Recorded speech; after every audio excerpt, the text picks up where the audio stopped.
पहाड़ों के बीच बसा वह छोटा सा गांव आज पहचान में नहीं आ रहा था। चारों तरफ सफेद बर्फ की मोटी चादर बिछी हुई थी, घरों की छतें, रास्ते, पेड़, सब कुछ बर्फ में दबा हुआ। हवा तेज चल रही थी और बर्फ के छोटे छोटे कण चेहरे पर चुभ रहे थे। पूरा गांव जैसे सांस रोककर बैठा था। गांव के एक कोने में रमेश का कच्चा घर था। अंदर मिट्टी का चूल्हा ठंडा पड़ा था क्योंकि लकड़ी खत्म हो चुकी थी।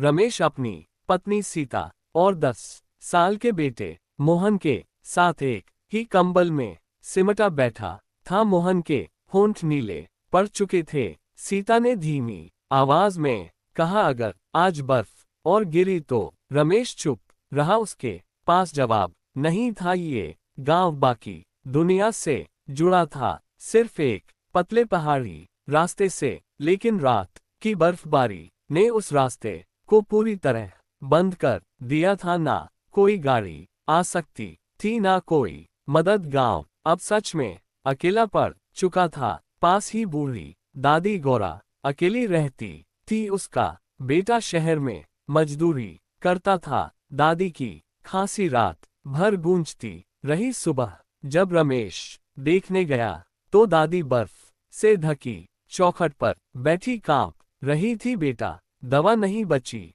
उसकी आवाज कांप रही थी। दोपहर होते होते गांव के लोग स्कूल के छोटे से कमरे में इकट्ठा हुए। सबके चेहरे डर और थकान से भरे थे। कोई बोला, अगर आज मदद नहीं आए तो हालात और बिगड़ जाएंगे। दूसरा बोला, रेडियो भी काम नहीं कर रहा। सन्नाटा छा गया। मोहन चुपचाप सब सुन रहा था। उसने रमेश का हाथ पकड़ा और बोला, बाबा, हम पहाड़ पार करके मदद ला सकते हैं ना? रमेश चौंक गया। पागल है क्या? बाहर मौत है। लेकिन मोहन की आंखों में डर नहीं, हिम्मत थी। अगली सुबह रमेश ने फैसला कर लिया। वह और मोहन दोनों पहाड़ की ओर निकल पड़े। हवा तेज थी, बर्फ घुटनों तक, हर कदम भारी लग रहा था। सीता दरवाजे पर खड़ी रोती रही। रास्ते में बर्फ का तूफान आ गया, कुछ भी दिखाई नहीं दे रहा था।